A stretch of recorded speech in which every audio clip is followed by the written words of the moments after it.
Hi guys, welcome to this week's JGO Snapshot videos. We have Miss Alice Scholler, sorry. Miss Alice Scholler here, all the way from where? Winston-Salem, North Carolina. Winston-Salem, North Carolina, all the way down here in Aiken, South Carolina. We're excited she's here.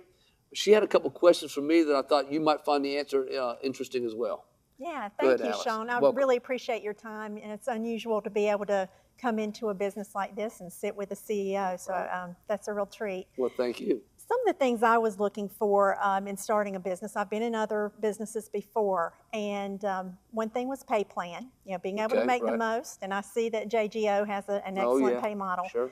And integrity, someone who's going to be around, do the right thing, owning the business. Right. So I'm seeing that as well. Right. One of the things, though, that I think would be interesting, not only for myself and that others that I talk to would want to know, is when looking at a business like this, there's so many that are out there that really are not legal or dishonest, and so we all need to do our due diligence. How would you recommend we do that? What are some of the key things that people need to be looking for? All right, well, I know I'm going to make a statement, Alice, and I know people aren't going to listen to me.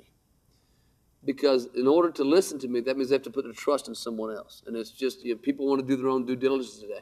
And because of the internet and the ability to do research very quickly, even though most of it's not accurate online necessarily, it doesn't have to be accurate, what I've learned is you just got to find a place that you're comfortable, put blinders on, and stop looking. Plant your flag and just give it a 5-year commitment or a 7, 8, 10-year commitment, and just go. And that reminds me of a story that a lady, she was, I think it was Shackley Corporation. And this little old lady, she was old when she finally started making some money. She stayed there something like 17, 18 years. Long time. And all of a sudden, one day, she turned around. She just kept doing the meetings and not getting anybody, and she would never quit. She never would join another business. And she turned around one day, and I checked back a couple of years later, she's making like $30,000 a month. And she is just sitting on top of the world. And she would no college degree, just stayed persistent. So there's a lot, in this business, there's a lot to persistence. Now, let me try to get to your answer. You have to look at compensation plans, yes. You need to look at the product line and make sure you're comfortable with the product line, something that you can believe in. Belief is developed 3 ways. This is important. Belief is developed by your own personal experience.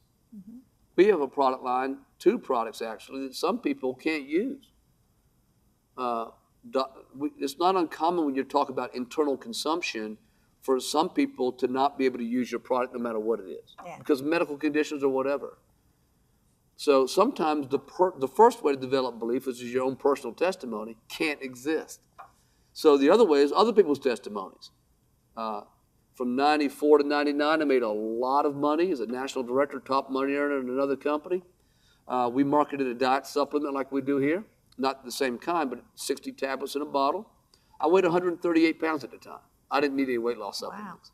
So it wasn't about me, it was about the masses. So when you're looking at your product, don't look at it necessarily for you and your own personal experiences, but look at what it would do for the masses. So in other words, other people's testimony, second way to develop belief. Third way is scientific information. Look if there's any data that backs it up with some of the active ingredients. We have great double-blind studies that back up a lot of the ingredients that we have in our products, and there's a great synergistic blend there. Dr. Chandler's on board. Watch it. Go check out the Dr. Chandler video. You'll love listening to what he talks about and our OPCs and things. So 3 ways to develop belief: personal testimony, other people's testimony, scientific information. Now, so product's important. Yeah.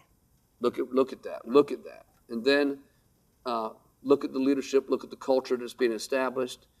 Look at their resume. Try to find out who they are. Unfortunately, the incentive-based business industry does attract people who are trying to figure out how to take money out of your pocket instead of how to put money in it.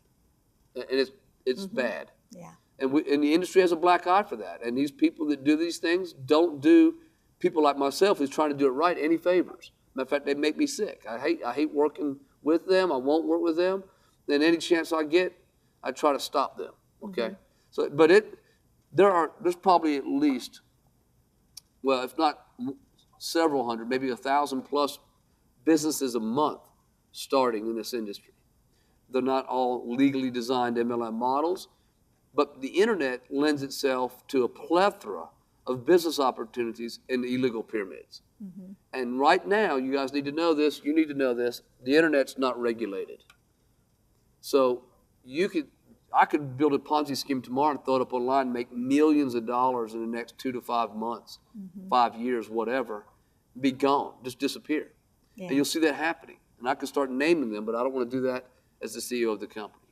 But are there certain things that would be flags for that? Sure. What kind of flags do you look for? Paying money to participate, putting money in, getting other people to put money in, and getting other people to put money in.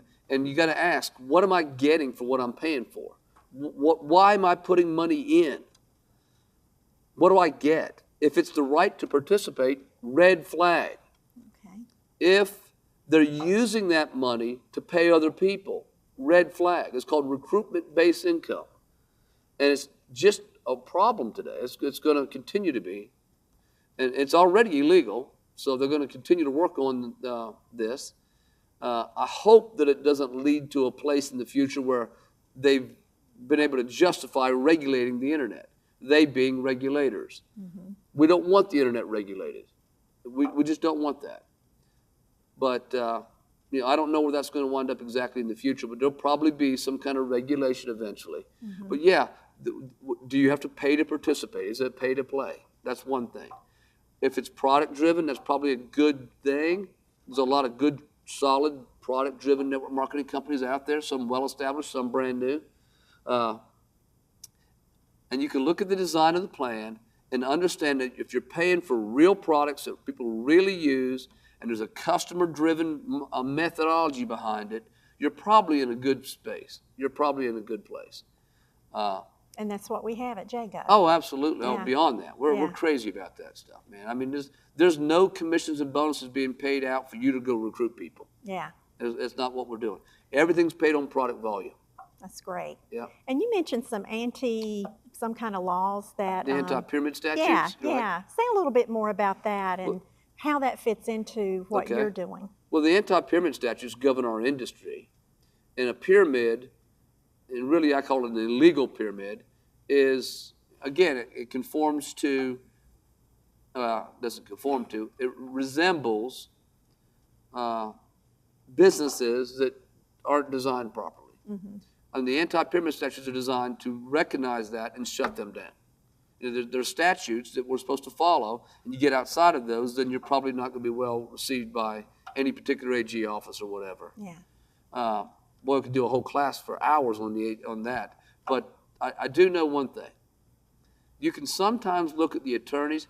I'll give you a tip. I'll give you an idea. All right. If you're just doing all this analysis stuff, and you're an analytical person, but I will say this to all analytical people, not that you are, but the analytical people on that camera, do not analyze until you're paralyzed. That is a trait with analytical people. Yeah. You can get stuck. Sometimes you just got to get comfortable, and then just put your blinders on and go hard, and just keep going. But anyway, back to these pyramid statutes. You can get lost in all that, and some states are more lenient than others. For example, most states allow up to $200 a year that a company can charge its reps to provide them websites and platforms and tools and things. But most states don't allow over $200 a year, and I think it's Montana doesn't allow it's zero. You can't do it at all. Yeah. So different states, different statutes. But I will say this: if you're dealing with anything over $200 a year to participate to get your websites and so forth, you're probably in something that's going to be challenged. The interesting rhythm behind all this seems to be that companies seem to not care about being legally correct coming out of the gate sometimes because they know they can run for a while, make that money, keep that money, do whatever they do, and then after they get to a certain size and get the attention of the regulators, then they apologize and they immediately start changing some things. There's some companies in the penny auction business right now doing that right now. They came out wrong, they did it wrong. Oh, we're sorry, we hired all these new people and we're trying to get it all fixed. Well, if the integrity was there to begin with, it could have been ignorance, But in my world, there's no excuse for ignorance. Yeah. I get busted for being ignorant, okay? You guys have beat me up if I do something stupid here. So I think what most of the time happens, and I've witnessed over the years, is that they just run for a while, crazy, illegal, collecting all the money that they can. Mm-hmm. And then they try to adjust. If it lasts, then they start getting some traction, get the attention of the regulators, start getting inquiries, and then they start trying to make adjustments. Mm-hmm. That's kind of been the marketing rhythm behind MLM for a while. And there's just a few companies. I could probably name maybe 5 companies right now in the U.S. I'm not talking that are new, that are coming out of the gate correctly and trying to do it correctly. And that's really refreshing because I haven't been in this industry but about 4 years, and I've already seen so much that, not long-term companies. Oh, yeah. So that's one of the refreshing things about JGO is you're saying it's going to be here long-term. And it sounds like you're doing the right things to be sure that it's going to be. Lots of money been spent to make sure it's right. Mm-hmm. I've got 2 daughters, a 21-year-old recording this video and a 10-year-old.